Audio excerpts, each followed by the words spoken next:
You have $10,000. You want to turn it into $20,000. You have two options: put it in a savings account or invest it. Most people choose wrong and wonder why their money never grows. Today, I'm exposing the brutal math behind savings versus investing, why one makes you rich while the other keeps you broke, and exactly what you need to do with your capital to actually double it. Picture this. Two people each have $10,000 in 2024. Person A puts it in a high-yield savings account at 4.5% interest.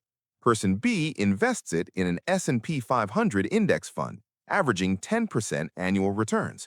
Fast forward to 2040, Person A has $22,370. It took 16 years to double their money. Person B has $67,275.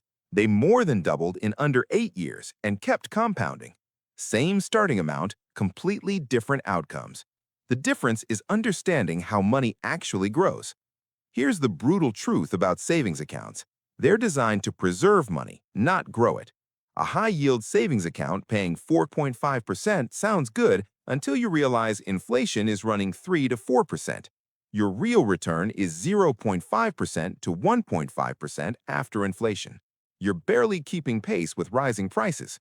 Over 20 years, you're not getting wealthier. You're treading water while your purchasing power stays flat. Let me show you the math on doubling money through savings.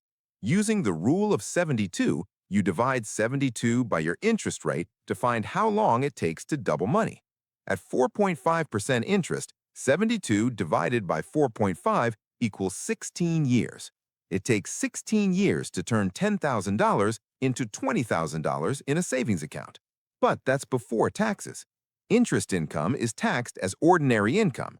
At 25% tax rate, your 4.5% becomes 3.375% after tax. Now it takes 21 years to double your money. That's pathetic. Here's what happens with inflation. If inflation averages 3% over those 21 years, the purchasing power of that $20,000 is only worth $10,700 in today's dollars.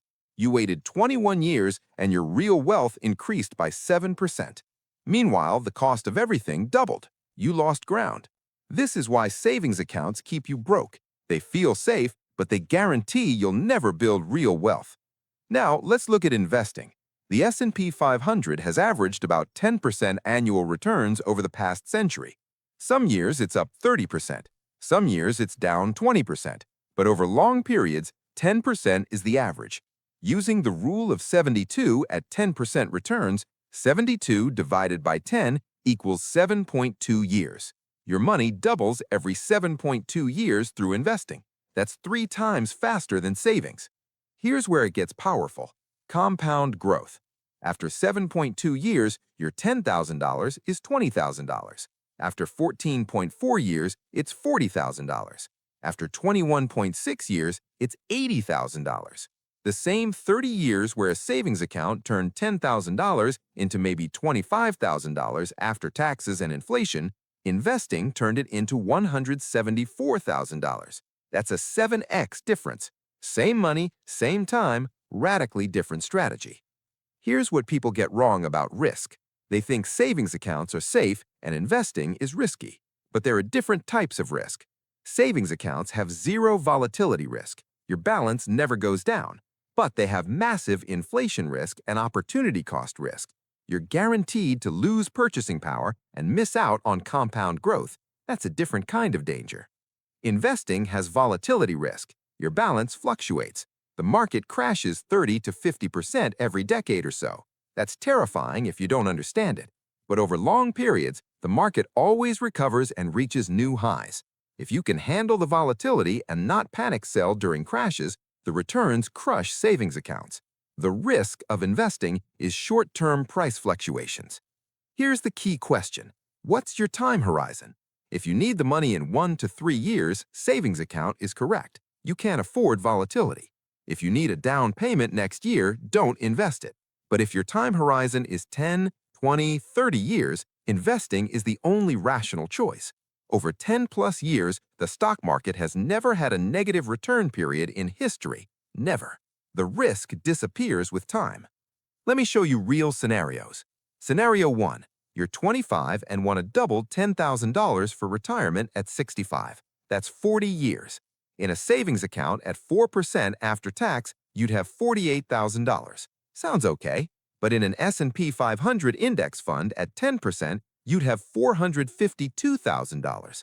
That's not a typo. Same $10,000, same 40 years, 9 times more wealth from investing versus saving. Scenario 2, you're 40 and want to double $50,000 by age 60. That's 20 years.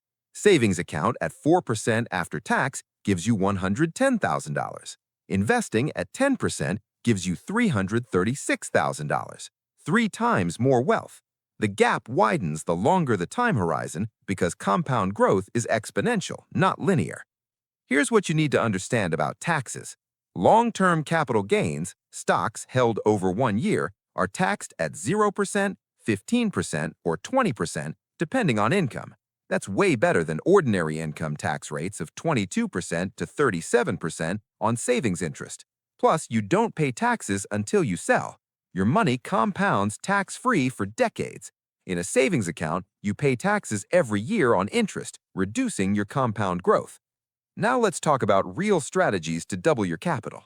Strategy 1. If you have a short-term horizon under 3 years, high-yield savings account is appropriate. You're not trying to build wealth, you're preserving capital for a specific near-term use. Accept the low returns as the cost of liquidity and safety. Strategy 2. If you have 5+ years, invest in low-cost S&P 500 index funds, something like VOO or SPY, with expense ratios under 0.05%. This gives you diversification across 500 companies, automatic rebalancing, and historical 10% returns. Set it and forget it. Don't check it daily, don't panic sell during downturns, just hold. Strategy 3. Dollar cost average if you're nervous about timing. Instead of investing $10,000 all at once, invest $2,000 per month for 5 months. This reduces the risk of buying right before a crash. You average into the market at different prices.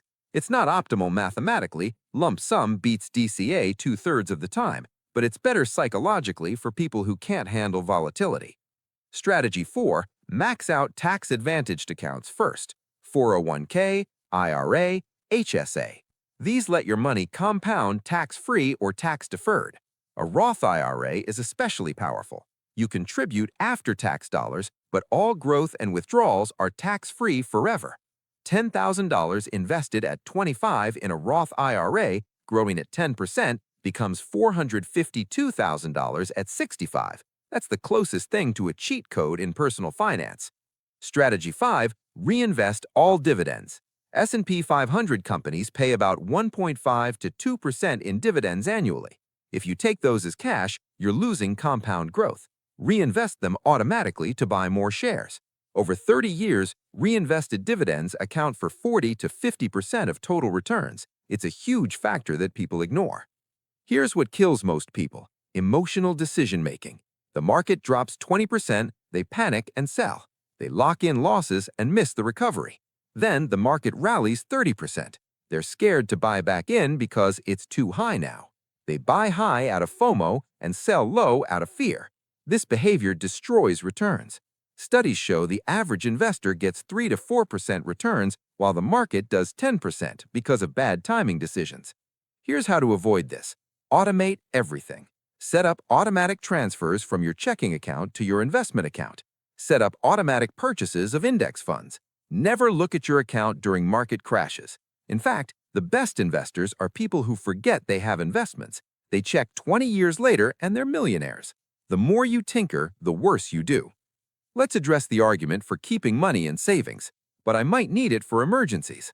Valid point. You should have 3 to 6 months of expenses in a high-yield savings account as an emergency fund. That money stays liquid. Everything beyond that should be invested unless you have a specific short-term goal.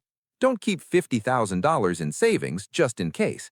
Keep $15,000 for emergencies and invest $35,000 for growth.